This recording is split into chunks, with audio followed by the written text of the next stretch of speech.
Good morning children. Good morning. चलो आज हम करने वाले हैं 5th स्टैंडर्ड के जीके बुक का 7th चैप्टर जो है क्विज 7, जो कि 4 कैटेगरी में डिवाइडेड है। ए है लैंग्वेज एंड लिटरेचर, बी है mathematics and science, C will be social studies and D will be general. ठीक है, स्टार्ट करेंगे पहला वाला ए लैंग्वेज एंड लिटरेचर से। Bring out the meaning of the each of these proverbs. ठीक है, ठीक है। अब ये प्रोवर्ब्स का मतलब क्या होता है कि अगर ये सेंटेंस दिया है तो इसका शॉर्ट में आंसर लिखना है आपको, right. It is never too late to mend. अब इसका एग्जांपल आपको देना है। मैं आपको लिख के नहीं बताऊंगा, मैं आपको समझाऊंगा कि क्या लिख सकते हो। फॉर एग्जांपल इसका क्या हो सकता है, it means that one can always correct their mistakes और improve their behaviour regardless of how much time has passed और हाउ ओल्ड दे आर। ठीक है, ये शॉर्ट है, उसका आपने को एक डिस्क्राइब करना है कि क्या है करके, राइट।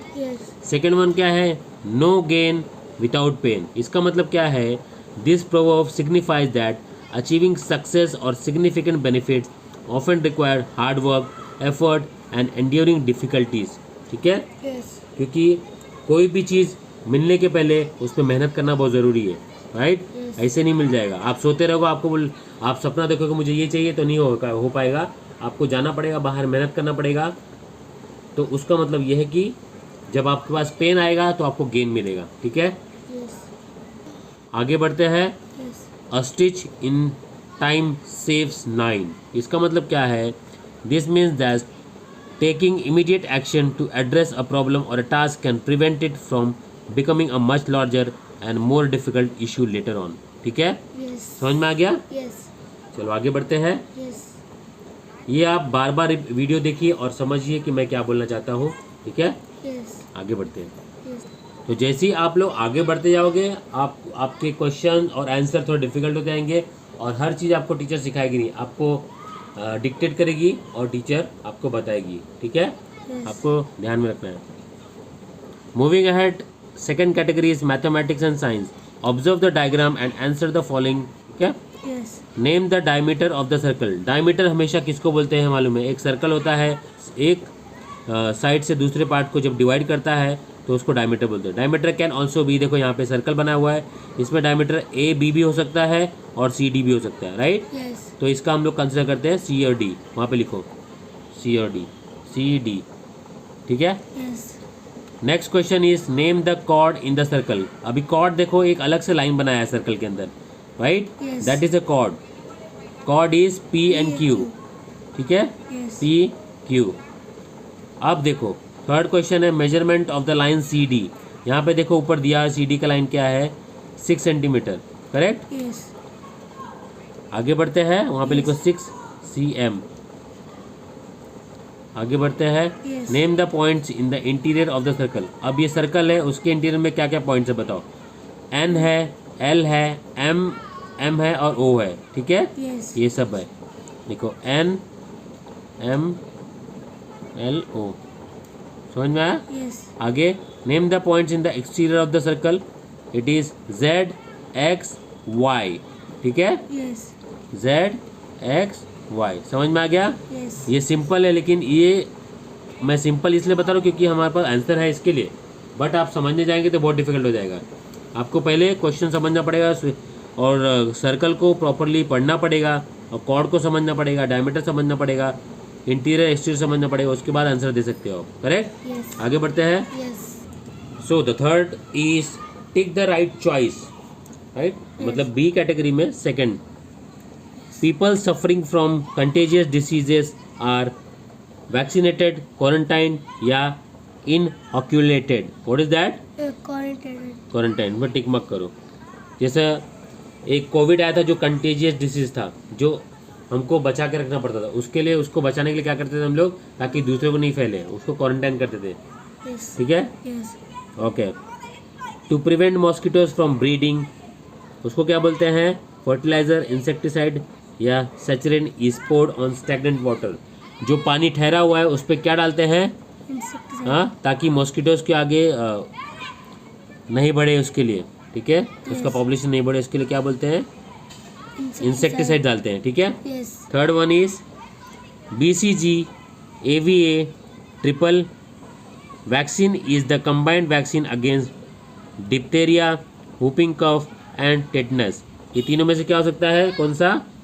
ये ट्रिपल, ठीक है। यस।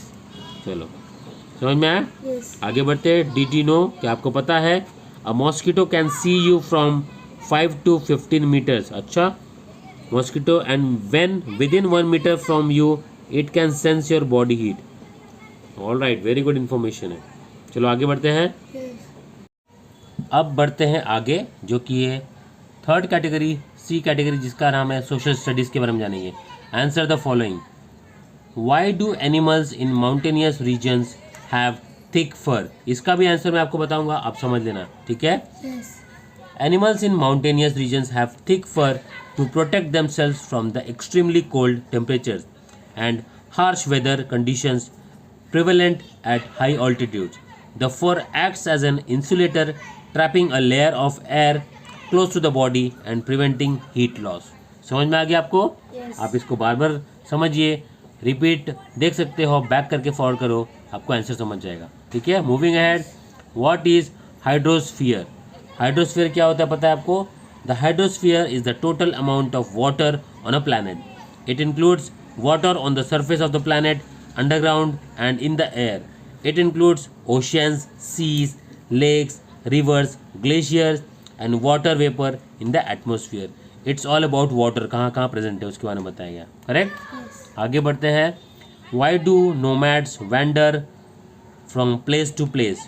ठीक है, इसका मतलब क्या है कि nomads wander from place to place primarily in search of food, water and pasture of their livestock.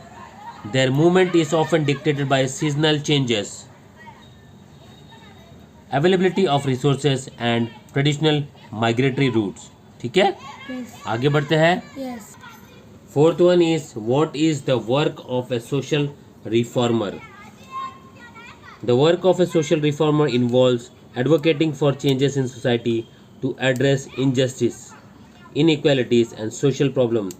This can include working to improve education, healthcare, human rights, and the welfare of the marginal.